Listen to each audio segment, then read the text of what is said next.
And for more on the Patriots, we bring in Andy Gresh, a special Monday Night Football edition of the Gresh Man. All right, were you impressed with the 51-17 beatdown yesterday? Because it's the Jags, it's a ho-hum victory. Well, I'm impressed because the Patriots never fall into the trap, Yianni, that other teams fall into, which is that, okay, we got a patsy coming in here, right, and let's roll over and play dead. They never do that. They laid it to him. You can tell that Brady and this, and Belichick too, I think, motivated to be able to not only get Tom the record, but send a message to the rest of the NFL. Right. This guy doesn't need deflated footballs. You mentioned the motivation. Are you buying into the comparison many in the media are making back to 07, Spygate, Deflategate? No, for this reason. Because it's more, this is about Tom Brady. This isn't about the New England Patriots. This is individually about one guy. Hey, Belichick was never wrapped up in Deflategate. There's no proof anywhere that proves that he was a part of it. I think when Belichick is the driving force, the whole football team reacts. I think the guys are rallying around Tom, but this is definitely an individual thing about his level of play, his level of focus, and his level of execution. You look at the rest of the AFC right now, everyone has their bumps and bruises. Is there any reason not to believe the Pats can't get back to the Super Bowl? Well, no, honestly, because the AFC is down. Look at what's going on in Baltimore right now. They're in a bad way. They're 0-3, and they're 0-3 in the conference.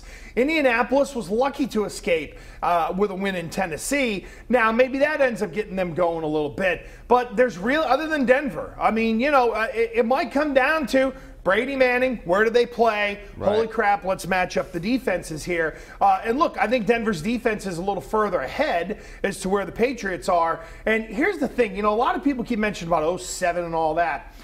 The Patriots don't have good enough corners right now for us to be able to talk about them in a 16-0 situation. Right. Now, are they good enough to win the division and get the #1 seed? Absolutely. You still got to beat two really good teams to get to the Super Bowl. So there's still some work to be done here. And I still think that as the Patriots move along, if a corner presents itself, I wouldn't be surprised if they jumped on somebody, whether in a trade or in free agency. Yeah, Fletcher benched yesterday, still working out that rotation. All right, early bye week, not ideal with how they're playing, but if you're Bill Belichick, what's the mastermind doing this week with the team on bye? Well, you give guys a little bit of time off. I think come Thursday, it's okay, boys, you're grown men.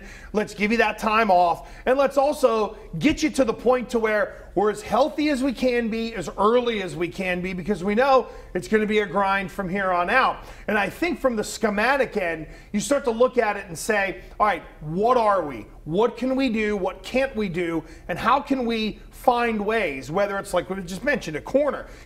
Do we go on the hunt to try to bring in a reinforcement here, there, or somewhere else? Maybe they'll look at some offense. Now, again, you got Stork coming back eventually. You got Wendell coming back. So maybe they don't have to do anything up front on the offensive line, but they're always looking to tweak the roster. And I think this is a week to where they can look at it and say, let's get some guys on the radar here, because come week 8 in the trade deadline, we're going to have to go snag somebody. All right, good stuff. Andy Gresh, we'll see you Wednesday and Thursday of this week with more Patriot Talk.